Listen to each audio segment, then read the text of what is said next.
Okay, here's a little shot of the board so you get a chance to kind of see what the notation of it looks like. We start off with a C chord. And remember, all chords just have a root, a third, and a fifth, 3 tones. So we got C, E, G, root, third, fifth. And to turn that into a 7th chord, what we're going to do is we're going to add root, third, fifth. We're going to add the next tone up, which would be a B, as a 7th, but we're going to flat it. It's a flatted 7th. And it's also a whole step down from the root, because we know the root is a C.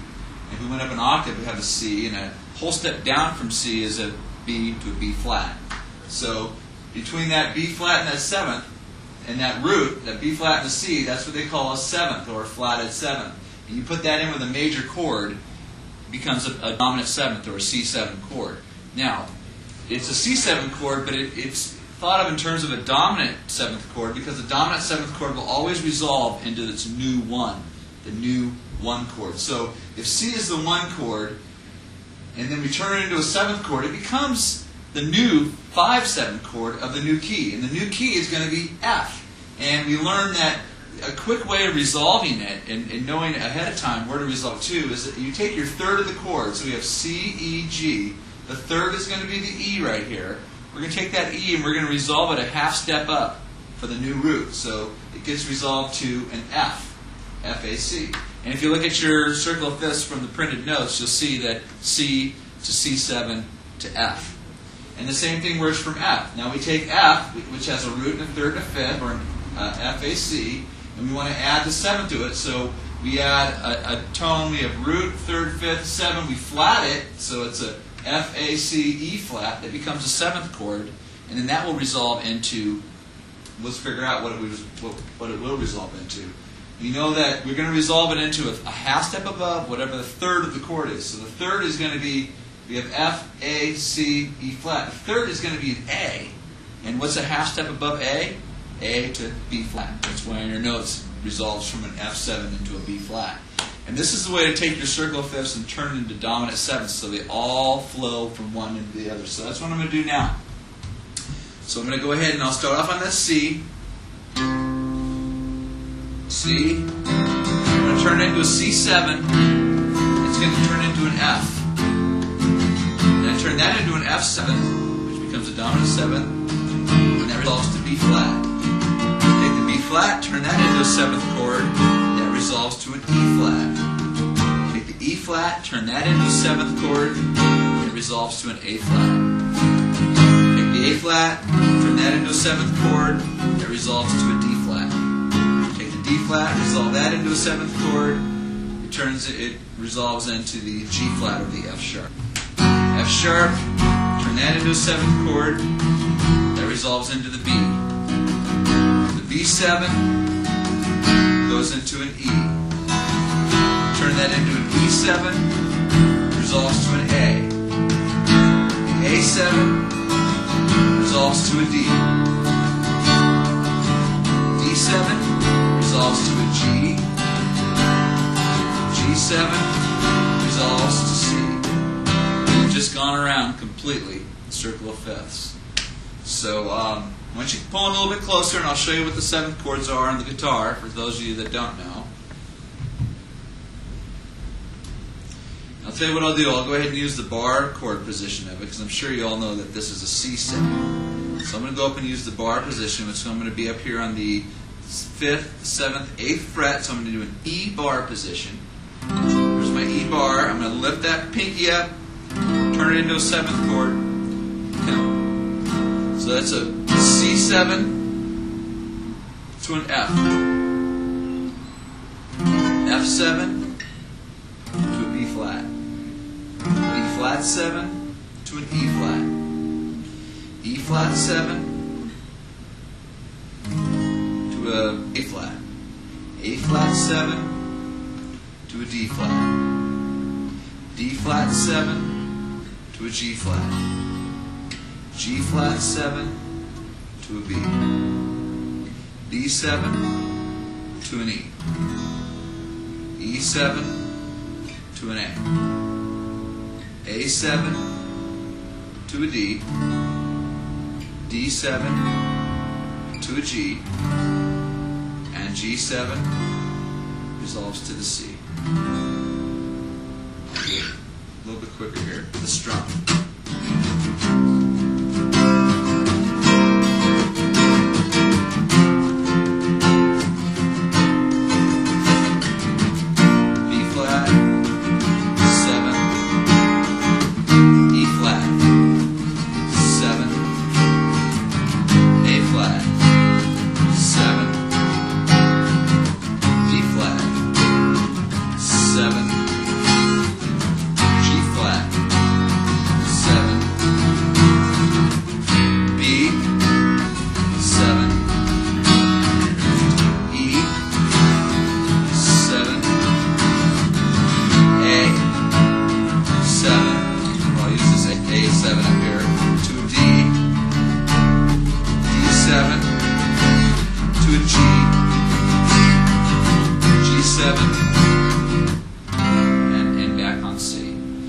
So there you have it, all the way around the circle of fifths, turning the chords from major chords into dominant sevenths. You can go ahead and back up a little bit. And we went all the way around, and that's going to bring us into the next section. We'll be right back.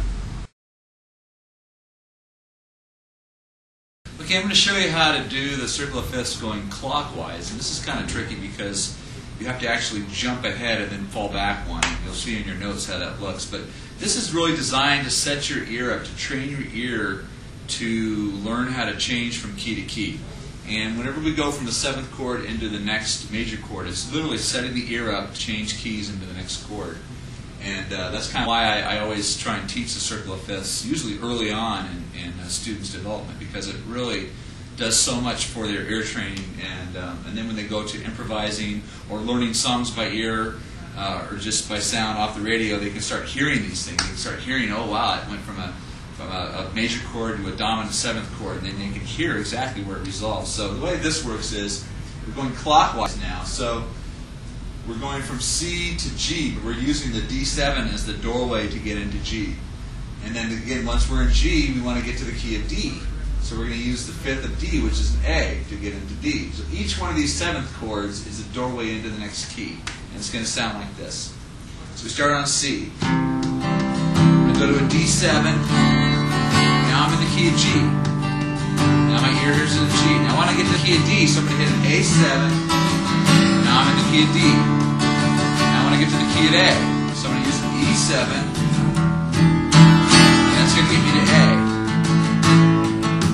And I want to get to the key of E now. So I'm going to use a B7. And that gets me to E. To an F sharp 7. That gets me to B. To a C sharp 7. That's going to get me to F sharp. To an A flat 7. That's going to get me to D flat. To an E flat 7. To A flat. To B flat 7. Whoops, I had it so you couldn't see the board.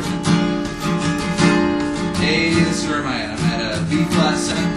That'll resolve to an E flat. F7 to a B flat. C7 to an F. G7 back to C.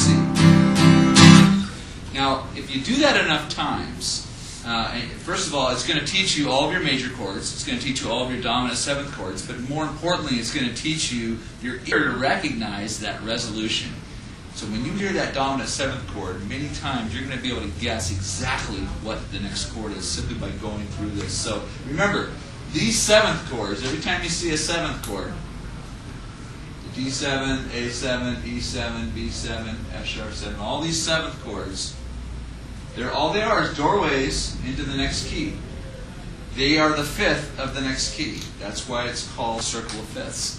And I really recommend that you take the time to learn this progression. Learn it clockwise the way I just did it, and also learn it counterclockwise the way we did it just a few minutes earlier. So that's going to bring us into the next section, and we'll be right back.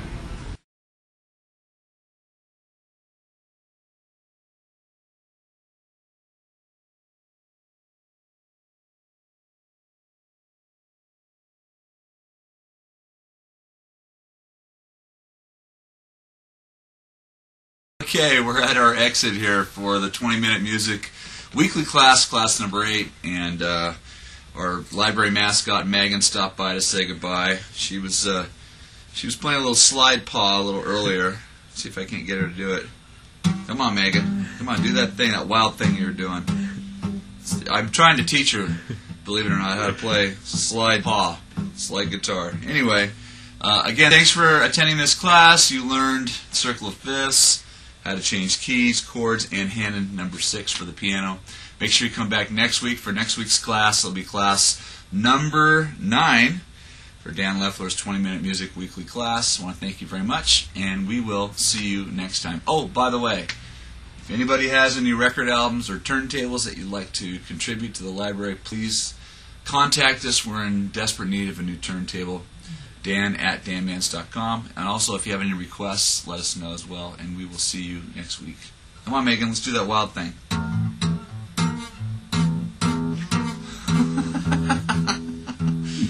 The Megan girl. Let's see you later.